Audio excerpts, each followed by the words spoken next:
Hi there! Today we're embarking on a captivating journey as we step back in time to explore the legendary TV series The Munsters. I'm sure many of you have fond memories of this classic show.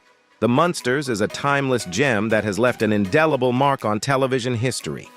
Join us as we relive the magic, revisiting the series with the entire cast, then and now. We'll uncover the original identities and ages of the talented actors from the show and witness how they've transformed in 2023. So, without further ado, let's dive into the world of the Munsters. Number 1. Fred Gwynne as Herman Munster. Introducing Herman, the ultimate embodiment of fun-loving antics and childlike wonder. This lovable character is bursting with enormous strength, making him invincible against any harm that comes his way. With his endearing personality, Herman is a beloved figure known for his clumsiness and lovable buffoonery. Despite having lived for over a century, he retains a childlike spirit that shines through in his playful behavior.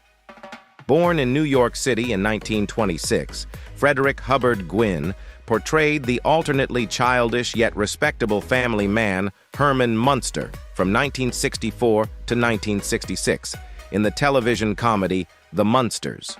Already a substantially tall man at 6 feet of height, Gwynne's transformation into Herman made his appearance even more imposing. According to The Munsters, a trip down Mockingbird Lane. Author Stephen Cox, Gwynne took salt tablets to offset the sweating from the heavy and cumbersome costume.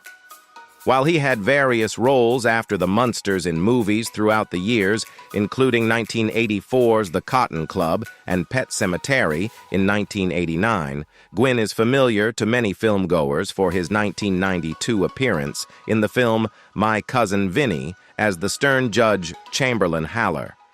His role in Vinny was one of his last. Herman Munster played by Fred Gwynne when he was 38 years old.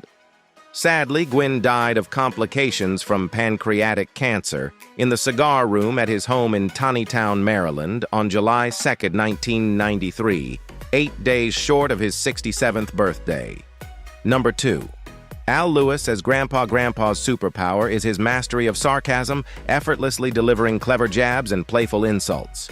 He finds great joy in teasing and poking fun at his cherished son-in-law, Herman, who frequently becomes the prime target of his sharp wit. The legendary banter between them leaves Herman often speechless, and the audience in fits of laughter. Beneath the humorous exchanges, it's evident that Grandpa and Herman share a special and endearing connection. Actor Al Lewis, born Abraham Meester in Manhattan, New York City in 1923, shared insights into how he landed the role of the elder vampire Grandpa on The Munsters in a 2002 interview with the Television Academy Foundation. Lewis and Fred Gwynne, who played Herman Munster, had previously worked together on the TV comedy Car 54, Where Are You?, the year before The Munsters premiered in 1964. Lewis explained that he received a call from a development director at Universal asking if he was interested in a part in a new series. Both he and Gwynne were on board, and they flew to California, where they were put up in a motel across the street from Universal Studios.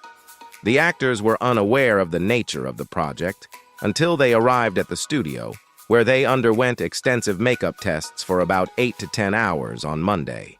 Reflecting on the experience, Lewis said, "Then we realized what kind of show it was, because on the page, it doesn't say anything, and that was it." After The Munsters, Lewis appeared in other TV series such as Love American Style, Taxi, and Here's Lucy. He also ran as a Green Party candidate for governor of New York in 1998. Despite his diverse roles, Lewis remained closely associated with his iconic character, Grandpa Munster, making public appearances and revisiting the role throughout his career. Grandpa played by Al Lewis when he was 41 years old. Sadly, he died on February 3, 2006, of natural causes in Goldwater Memorial Hospital on Roosevelt Island in New York. Number 3.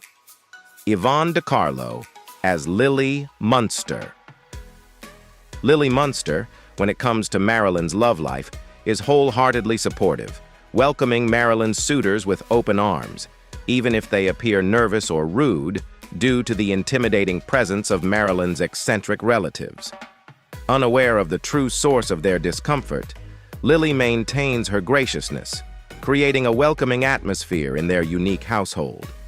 As a devoted mother, Lily takes a keen interest in her son Eddie's life, ensuring he follows the right path and surrounds himself with good company. Lily's love and support for Eddie are boundless, and she is always ready to lend an understanding ear or offer a helping hand whenever he needs it most. Yvonne DiCarlo, a seasoned movie star, took on the role of Lily after a recasting following the pilot, bringing spot-on comedic timing but initially displaying a touch of prima donna attitude. Fred Gwynne and Al Lewis reportedly had a conversation with DiCarlo, leading to improved cooperation. DiCarlo's Hollywood journey began in 1941, and after some uncredited roles, she achieved a breakthrough in 1945 with Salome, Where She Danced. Her stardom grew, and she had significant roles, including Sephora in Cecil B. DeMille's The Ten Commandments. DiCarlo reprised her role as Lily in the feature film Monster Go Home in 1966 and the television film The Munsters' Revenge in 1981. In 1987, she published her best-selling autobiography, Yvonne. Lily Munster, played by Yvonne DiCarlo, when she was 42 years old. Unfortunately, she died from heart failure on January 8, 2007 at Motion Picture and Television Country House and Hospital in Woodland Hills. She was 84 years old. Number 4. Butch Patrick as Eddie Munster. Eddie, despite occasional moments of anger and bad temper, is characterized by his kind heart and friendly nature. Proudly identifying as a werewolf, Eddie inherits this trait from his maternal bloodline, particularly through Lily's younger brother, Uncle Lester, who is a werewolf and Grandpa's son. Despite the unique and eccentric dynamics of his family, Eddie embraces his werewolf heritage with pride. Despite spending only 2 years as a star on the CBS sitcom The Munsters, 1964-1966, Butch Patrick remained, even 50 years later, primarily associated with the role of pointy-eared wereboy Eddie Munster. Born into a family marked by divorce, Patrick found in show business a structure that was lacking during his childhood in a single-parent household. Discovered by a talent agent at the age of 7, Patrick embarked on a successful run of TV commercials and guest appearances on popular weekly series. His film debut occurred in 1961, and he made several film appearances alongside notable actors such as Judy Garland, Burt Lancaster, and Sidney Poitier. However, it was his role in The Munsters that catapulted him to instant celebrity. After a brief stint as a teen idol in the mid-70s, Patrick faded from the limelight, grappling with the challenges of age and a descent into drug use. A decade later, he resurfaced as a genuine pop culture icon, a fixture on the nostalgia convention circuit, and one of the last surviving links to the golden age of television. Eddie Munster, played by Butch Patrick when he was 11 years old, and now he is 70 years old. Number 5. Pat Priest as Marilyn Munster. Marilyn, with her stunning looks, faces a unique dating challenge due to her frightening family, especially her beloved Uncle Herman. Potential suitors often flee at the sight of her monstrous relatives, never getting past the front door. Despite this, Marilyn, known for her warm heart, cares for her cousin Eddie and the family pet, Spot. Her unconventional appearance doesn't dim her inner beauty, captivating those fortunate enough to know her. Marilyn's love life is a quirky roller coaster, blending charm, spookiness, and a whole lot of heart. Pat Priest seamlessly stepped into the role of Marilyn in The Munsters, so much so that many viewers were oblivious to the casting swap with original actress Beverly Owen. Despite her striking beauty, Marilyn's character humorously perceived herself as ugly compared to her ghoulish family members. Priest's career took off in 1964 with The Munsters and a role on the popular show Perry Mason. She also graced the screen alongside Elvis Presley in Easy Come, Easy Go in 1967. Retiring from acting in 1976, Priest shifted to restoring and selling homes in Idaho, where she's resided for over 2 decades. In 2001, she faced a diagnosis of non-Hodgkin's lymphoma but successfully completed treatments, entering remission since then. Marilyn Munster, played by Pat Priest, when she was 28 years old, and now she is 87 years old. Number 6. Chet Stratton as Clyde Thornton. When we are introduced to Clyde, he is a prankster extraordinaire, delighting in playing practical jokes and mocking the lovable Herman. However, as the saying goes, karma catches up, and Herman decides to take a stand against Clyde, reversing the roles with a clever trap. Seizing the opportunity, Clyde appropriates Herman's sincere poems in an attempt to woo the girl of his dreams. Unfortunately for Clyde, when the truth comes to light and the girl discovers that Clyde is not the poetic genius she thought him to be, her rejection is swift and decisive. Chet Stratton's acting talents were showcased on the big screen many times throughout his Hollywood career. His early acting roles included appearances in various films, such as the Pat Boone comedy All Hands on Deck, the dramatic adaptation Go Naked in the World with Gina Lollobrigida, and the political drama Advise and Consent with Henry Fonda. In the early stages of his acting career, he also ventured into television, with roles on The Twilight Zone and The Munsters. Continuing into the 60s, Stratton appeared in notable film productions like the family drama Those Callaways with Brian Keith, Bus Riley's Back in Town with Anne Margaret, and the action movie In Harm's Way with John Wayne. He also played roles in films such as the Max von Sydow drama The Greatest Story Ever Told and the James Caan action picture Journey to Shiloh. Towards the end of his career, he continued to act in the Ray Strickland sports film Track of Thunder, the James Garner suspenseful adaptation Marlowe, and Sweet Charity. Additionally, he appeared in The Arrangement with Kirk Douglas. Stratton's final appearance was in the TV series Three's a Crowd in 1970. Clyde Thornton played by Chet Stratton when he was 54 years old. Sadly, he died on July 7, 1970 in Los Angeles from a heart attack and stroke. He was 59. Number 7. Edward Mallory as Jack. Jack, the living embodiment of mischief with a smile that could light up the darkest night. His playful nature is downright contagious, making him the life of every family escapade. As a unique blend of half vampire and half werewolf, Jack doesn't shy away from showing off his fangs or belting out a joyful howl. In Jack's world, being true to oneself is the name of the game. His infectious energy and acceptance of both his vampiric and wolfish sides teach us a profound lesson. That genuine character radiates from the goodness within, irrespective of our origins or outward appearances. Edward Mallory worked on a variety of projects during his entertainment career.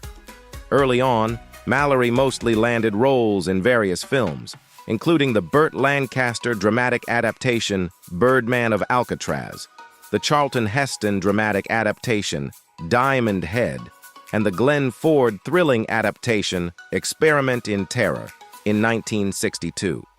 He also appeared in the dramatic adaptation Walk on the Wild Side with Lawrence Harvey. He had a part on the television special All in the Family. He worked in television in his early acting career as well, including a part on Days of Our Lives. His work around this time also included a part on the TV movie Kill Me If You Can. He also landed a role in the miniseries Blind Ambition. He also worked in television during these years, including a part on Morning Star. Mallory last appeared on The Guns of WWI. Jack played by Edward Mallory when he was 34 years old. Sadly, Mallory died on Wednesday, April 4, 2007, at Myersdale Hospital in Myersdale, Pennsylvania after a long illness. He was 76. Number 8. Harvey Korman as Dr. Leinbach. Harvey Korman, the American actor and comedian, was a maestro of versatility in both film and television. With a career spanning wide horizons, he etched his name in entertainment history with standout roles on The Carol Burnett Show and in films like Blazing Saddles and The Great Race. Korman's comedic prowess, impeccable timing, and knack for improvisation made him a standout, infusing humor into every character he brought to life. Admired for his lasting contributions, Harvey Korman is remembered as a comedic genius whose impact on the entertainment industry is felt to this day. His legacy is a testament to the art of making the world laugh. A gifted comic performer with a dignified voice and appearance that belied his skill for outrageous characters, Harvey Korman was an award-winning actor, writer, and director whose often underappreciated career spanned more than 40 years. After a decade of struggling off-Broadway and in summer stock theater, Korman made small gains on film and television with appearances in Living Venus and on the comedy variety program The Danny Kaye Show. Generations of cartoon fans would also remember his distinctive voice as the unctuous alien, the Great Gazoo on The Flintstones. It was, however, as a cast member on the beloved sketch comedy series The Carol Burnett Show that Korman truly rose to prominence. The perfect foil for the chameleon-like Burnett, and later, paired to perfection with comic actor Tim Conway, Korman's performances lent an understated, manic brilliance to the very best skits the long-running show had to offer. He portrayed several memorable characters on film as well, perhaps the most frequently quoted being that of the dastardly Hedley Lamar in Mel Brooks' classic Western parody, Blazing Saddles. Whether playing the put-upon straight man or a hilariously over-the-top villain, Korman and his impeccable comic timing could always be counted on to deliver the laughs. Dr. Leinbach played by Harvey Korman when he was 37 years old. Sadly, Korman died at age 81 on May 29, 2008, at UCLA Medical Center as the result of complications from a ruptured abdominal aortic aneurysm he had suffered 4 months earlier. Number 9. Paul Lynde as Dr. Edward Dudley. In the early 1950s, Paul Lynde made a splash on Broadway with his role in the revue New Faces of 1952, earning acclaim for his manic portrayal in the classic monologue The Trip of the Month Club. Despite this auspicious debut, Lynde took a hiatus from stage work, opting for guest appearances on variety and radio shows over the next 8 years. In 1960, he returned to Broadway as the father in Bye Bye Birdie, a role he later reprised in the 1963 film adaptation. The success of Bye Bye Birdie propelled Lynde into the spotlight, leading to a comedy album and regular appearances on The Red Buttons Show and The Perry Como Show.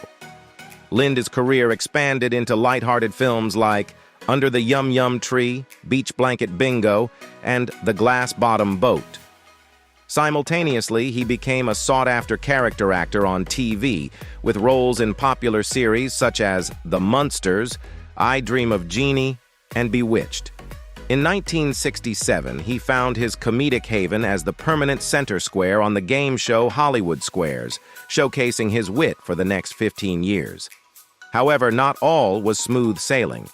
In 1972, Lynde starred in the short-lived sitcom The Paul Lynde Show, playing an uptight attorney at odds with his liberal-minded son.